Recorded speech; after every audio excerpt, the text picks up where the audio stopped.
Bagi Anda yang menderita penyakit asam lambung atau GERD yang menaun ya, yang kronis, hati-hati, Anda berisiko mengalami malnutrisi atau kekurangan beberapa nutrisi meskipun Anda merasa bahwa makannya sudah cukup ya. Hal ini disebabkan karena gangguan pencernaan dan penyerapan. Sebagaimana Anda ketahui bahwa penyakit GERD atau penyakit asam lambung itu yang pada umumnya yang terbanyak disebabkan karena justru rendahnya keasaman lambung. Pada video sebelumnya sudah saya jelaskan mengapa keasaman lambung yang kurang itu mengakibatkan penyakit asam lambung atau GERD. Kembali lagi pada berkurangnya keasaman lambung tadi, maka akibatnya adalah pencernaan terganggu. Pencernaan ini yang terutama adalah pencernaan protein. Ya. Protein ketika dicerna di dalam lambung sangat membutuhkan keasaman yang tinggi. Jadi keasaman lambungnya harus tinggi. Ya, sangat tinggi keasamannya, pH-nya 1-3 ya. Jadi ketika pH-nya lebih tinggi alias keasaman lambungnya berkurang, maka yang terjadi protein tidak bisa dipecah menjadi unsur-unsur yang lebih kecil, tidak bisa dicerna oleh pencernaan. Tapi yang terjadi adalah justru fermentasi alias peragian. Dengan proses fermentasi ini maka yang terjadi adalah terbentuk gas di dalam lambung Anda dan dampaknya adalah rasa kembung, begah, rasa penuh, kemudian mual dan sampai muntah.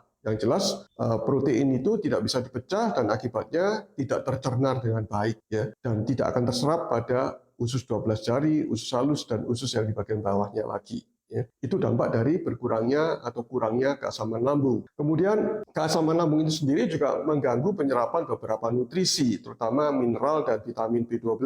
Mineral yang terganggu di dalam pencernaan atau penyerapan karena asam lambung yang kurang yaitu kalsium, magnesium, zinc, zat besi, ya, kemudian vitamin B12 itu sendiri. Kekurangan kalsium akan mengganggu pada pembentukan gigi, ya, kekuatan gigi, kekuatan tulang, dan bahkan bisa terjadi osteoporosis. Kalsium sendiri juga akan berpengaruh pada otot jantung juga, dan juga pada kekuatan otot-otot tubuh kita. Bahkan kekurangan kalsium yang sangat ekstrim akan terjadi kram sampai kejang-kejang pada otot kita. Nah, itu kekurangan kalsium. Kemudian kekurangan magnesium. Magnesium ini zat yang sangat penting untuk sistem saraf. Ya. Jadi mengganggu mood ya, dan juga bisa menyebabkan depresi ketika terjadi defisiensi atau kekurangan magnesium. Lalu zinc. Zinc ini sangat penting bagi daya tahan tubuh bersama dengan protein membentuk daya tahan tubuh supaya tubuh kita tidak mudah terjadi infeksi. Ya. Kemudian zat besi itu dampaknya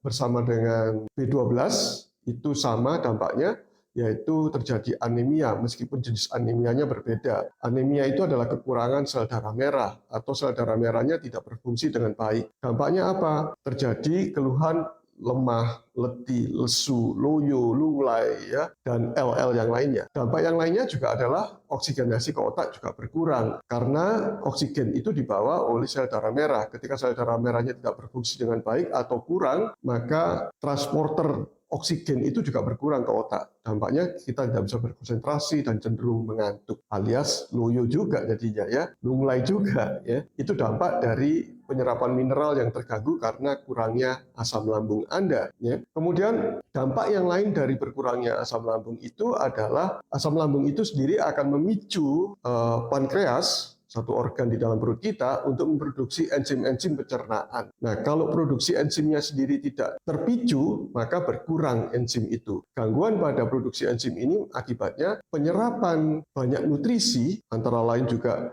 karbohidrat, lemak juga terganggu ya, terutama lemak. Lemak bisa terganggu penyerapannya karena enzimnya tidak terbentuk untuk membantu masuknya lemak itu ke dalam tubuh kita ya, hanya di pencernaan saja. Dampak dari terganggunya penyerapan lemak ini adalah terganggu juga penyerapan dari beberapa vitamin ya. Apa saja vitamin itu adalah vitamin A, D, E, K ya, sehingga tubuh kita akan kekurangan vitamin-vitamin tersebut ya.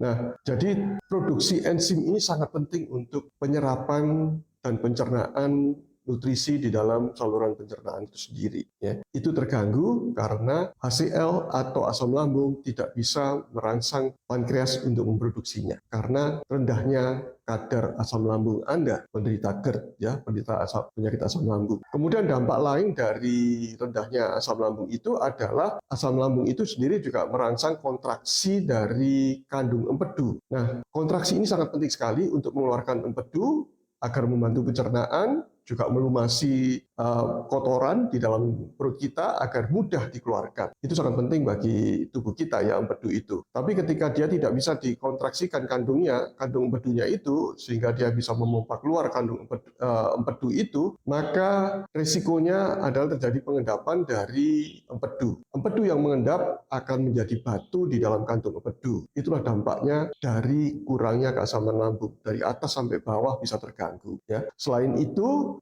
asam lambung sendiri kan bersifat sebagai disinfeksi ya. Dia menjaga supaya makanan yang kita makan itu membersihkan adalah asam lambung terhadap bakteri, kuman, virus, patogen-patogen yang lainnya, jamur juga itu juga bisa dimatikan oleh keasaman lambung. Tapi ketika keasaman lambung kita berkurang, maka itu bisa lolos sampai ke saluran pencernaan kita. Dampaknya apa? Justru terjadi perkembangan biak dari bakteri-bakteri yang jahat yang ada di dalam usus kita. Perlu Anda ketahui bahwa usus kita, terutama usus besar, itu banyak mengandung bakteri-bakteri pencernaan. Ada keseimbangan antara bakteri yang baik dan bakteri yang jahat. Ya. Dan ketika asam lambung itu tidak bisa membarier bakteri-bakteri itu, maka bakteri yang jahat justru bertambah. Dampaknya pencernaan terganggu, dan banyak terjadi iritasi terhadap pencernaan kita, gangguan penyerapan, gangguan pencernaan, bahkan sering diare ataupun bahkan konstipasi. Nah, itu dampak dari berkurangnya asam lambung ya. Itulah penyebab mengapa terjadi gangguan nutrisi, gangguan pencernaan di dalam tubuh kita berasal dari lambung Anda. Karena itu hati-hati bagi Anda yang menderita penyakit asam lambung, harus Anda atasi segera. Atasi berdasarkan penyebabnya. Ada penyebab yang tidak bisa dimodifikasi memang, seperti usia. Pada usia lanjut, usia yang di atas 60 tahun atau 65 tahun memang sangat berkurang asam lambungnya. Tapi ini pun juga bisa dibantu dengan menambahkan keasamannya melalui juga apel, lemon, ya, atau jeruk nipis, atau hal-hal yang meningkatkan keasaman lambung Anda. Kemudian faktor yang kedua adalah kondisi stres atau pola hidup. Ya. Pada kondisi stres pikiran terutama mengakibatkan simpati kita menaik. Padahal yang memproduksi asam lambung itu adalah sistem saraf parasimpatik yang berlawanan dengan simpatik atau stres itu. Karena itu atasi stres Anda. Kemudian pola hidup yang terlalu banyak makan makanan yang berproses tinggi atau proses panjang seperti misalnya junk food, seperti burger, kue-kue, atau snack camilan, kemudian donat, ya, atau minuman kekinian, ya, yang soft drink itu juga mengandung banyak karbohidrat tinggi, itu juga akan berpengaruh pada produksi asam lambung Anda. Jadi karena itu batasi konsumsi karbohidrat Anda serendah mungkin untuk memperbaiki asam lambung Anda. Oh ya, untuk mencegah stres sebenarnya kita juga perlu puasa ya. Puasa itu kan juga menenangkan pikiran kita dan juga memperbaiki lambung kita agar produksi asam lambung juga menjadi baik. Kemudian penyebab yang lain adalah konsumsi obat-obat lambung yang kronis. Jadi berlebihan selama 2 minggu lebih ya, secara terus-menerus. Contohnya obat lambung itu adalah golongan proton pump inhibitor atau PPI, yang belakangnya prasol namanya. Ada omeprazol, pantoprazol, lansoprazol, dan prasol lainnya.